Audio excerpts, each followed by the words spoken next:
intro. Really? Bro, current year intro? Yeah. Kind of cringe.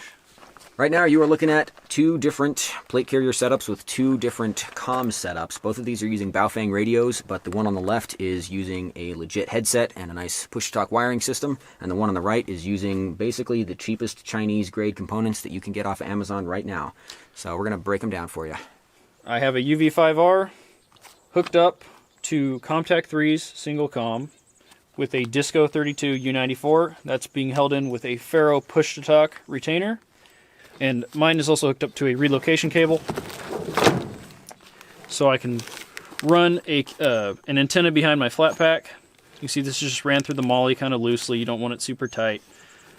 But this is an Abree 13 or 24 inch cable. I don't quite remember, but it's folded under the flat pack, and this is just pushed through the molly. So it stays in there, it's secure. And the flat pack covers it, which is nice. So when I lay down or something, it's not directly all on the cheap Chinese crap, and it won't break. In theory. I've laid down quite a bit, and it hasn't broke yet. As you can see, there's a lot of extra down lead coming from the U94 that's hooked up to this Kinwood plug. And what's nice about the front flap that's built into the JPC 1.0 is I can route all of this through the molly. It's routed through here, so it's nice and tight. I don't have any wires in my way. So yours is, with the exception of the Baofeng, yours is like legit comms because you've got a real deal headset and you've got a real push to talk and relocation cable and everything. So the only real cheap component of your kit is the radio and the antenna. Right, yeah, the reason we run these is because everyone can buy one. 20 bucks. Yep. Except now they're, the FCC neutered them? In theory, they're restricted, except I don't know if they actually are, because after they got restricted, I bought a couple more and they came completely unrestricted, so I think until stocks run out, you can just keep buying the old school Baofengs. Works for me. By comparison, my setup is pretty much as cheap as possible. I've also got a Baofeng. This is an 8 watt, but it's still the same footprint once you put the extended battery on it. I have the Abree flat folding cable as well. I just have mine straight on the radio. This kind of goes up in my shoulder. It doesn't really interfere with anything. I can still shoulder and shoot a rifle from my left shoulder. Not super well, but it works okay. The main issue with the Slickster is that it doesn't have a lot of space for cable routing. This is the original Slickster, just the base config with the base cummerbund. This is a Mayflower quad placard or velocity systems, whatever they're called now. And this is using the Swift clips, the QASM buckles. So I've lost a fair amount of space that I could use to route PTT retainers or something up here because of these huge plastic buckles. I also don't have any front molly to route PTT cables through, which is something that I ran into, and I tried to run basically this setup on my carrier. There's just no way to get this setup onto the carrier the way that this is configured at this time. And then the other thing is that the Slickster doesn't come with shoulder pads, so you're probably going to have to buy shoulder pads in order to make it more comfortable, and also the shoulder pads give you a place to route cables. So the way this is set up is with a Commountain Shoulder Mic PTT. This one functions pretty much exactly the same as the Baofeng. It's just smaller and has a better clip on it. And then this has a 1 foot piece of just 3.5 millimeter headphone cord going into standard electronic ear pro, which is Walker's razors.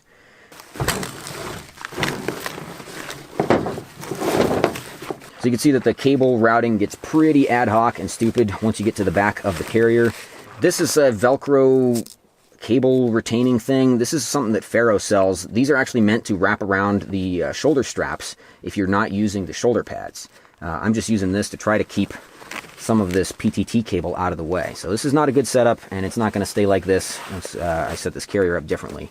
But basically have the PTT cord running from the Baofeng up the back in order to basically just to take up slack, and then it goes through the shoulder pads, and that's where the down lead for the headset comes in.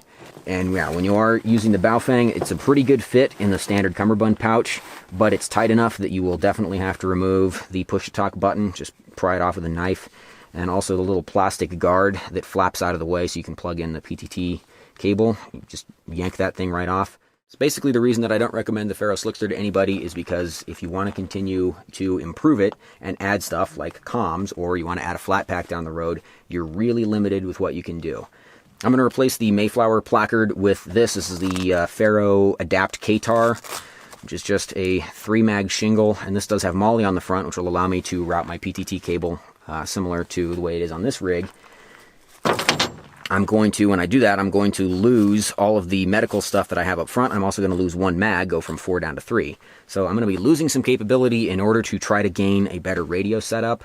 So you can save money by buying a Ferro, because it is a cheap, fairly configurable plate carrier, and it is comfortable, but you're just going to keep spending money on it over and over again.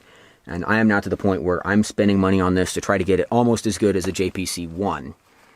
And it's still not going to get there, but it's just easier than buying a new carrier at this point. It's the PSA of plate carriers. Yeah. Ouch. Ferro Concepts is the Palmetto State Armory of plate carriers. Back when I had a Slickster, so I did comps. Mayflower comes out. So, okay, that will work. This will work. I mean, you're going to be able to route this through. It's just going to be a pain in the ass to do it. And then, of course, you're still stuck with a Slickster. So if you ever want to add a back panel on your Slickster, I can't. Well, you can. You can buy the Molly, back panel. Molly back panel, and then I can put a flat pack on that'll sit too low. Yeah, you can put a flat pack on that will sit about half a foot low. Not half a foot. Too low. It's going to sit like 3-4 inches under your plate bag. All right, so let's go ahead and just reconfigure this. Do it live. We're going to gain more real estate up in the shoulder area for the PTT retainer wiring. So, I still got a tourniquet. I have no additional medical on here. I'm down from 4 mags to 3 mags. But I've gained all this real estate up here. So now I can either use the alligator clip through this loop, or I can use one of the Ferro bungee PTT retainers. The advantage of this is I'm not going to have to run, like I had before, I had to run the PTT cable all the way around the back and down the shoulder pad to get to the shoulder mic. But now if I'm going to run it like yours, it'll go up in here, and it'll just come straight up. So I won't have to run cable around the back. I won't have to use this hokey piece of Velcro. This will be an improvement. It's not going to be perfect. It will be usable. There we go. So, Swordens. Maybe another thing to touch on, although I don't know if we should talk about this some other time, but differences in headsets. Both of these are using the TP120 NATO down lead, which is the one you want. You should not buy a headset that uses any other kind of plug, because it's going to be really hard to find accessories. Don't buy the SERP Swordens with the helicopter plug. Yeah, if you're going to buy Swordens, make sure you get, first of all, single comm, because you're not cool enough to use dual comms, I'm pretty sure. Nobody's cool enough for that. And you also really don't want the 6-pin LEMO connector, because it's not compatible with anything except a helicopter. And you don't own a helicopter, or you wouldn't be watching YouTube. You would be flying your helicopter. Just buy something actually scalable. Don't fall for marketing and buy a Slickster because people say it's minimalist, but you can scale it up. So almost all modern plate carriers, they're not like the old IOTV shit. You could definitely wear a JPC-1 under a jacket just as easily as you could a Ferro Slickster. So you think you're getting some additional capability with the Slickster because you can take all the stuff off of it.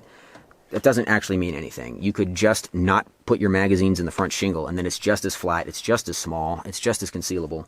So yeah, if we were to strip everything off of both of these, this would be smaller, because this has thinner shoulder straps. How much is the Ferro? I think the Ferro base is like 150-ish. Okay, but then to make it actually comfortable, well, this shoulder pads. Front kangaroo pouch, these are, I think it's like $75 to $100 for this, the Qatar. The Mayflower placard that I've been using for a long time, this was probably like $100 or something. You've also got to buy the shoulder pads, which is like $35, probably. I think it's $40. Yeah, for a set of shoulder pads. So to actually, a JPC 1.0 by itself, I think is $220, $240. So that comes with this. This is built in. You have Molly. So the only thing that you've had to add to yours to get the radio working is the radio pouch, because your flat pack doesn't factor into the antenna routing at all. No, it just covers it. So you're basically good to go out of there. This is the only thing you don't have to buy for this is a radio pouch, because you've got the cummerbund slot. I've lost my extra magazine, but I guess I can just put it over here. There you go.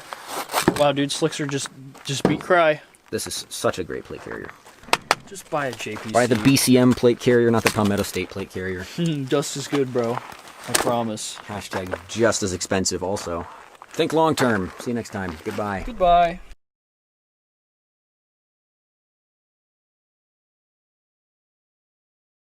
We're talking about differences between poor fag. Oh, can't say that word.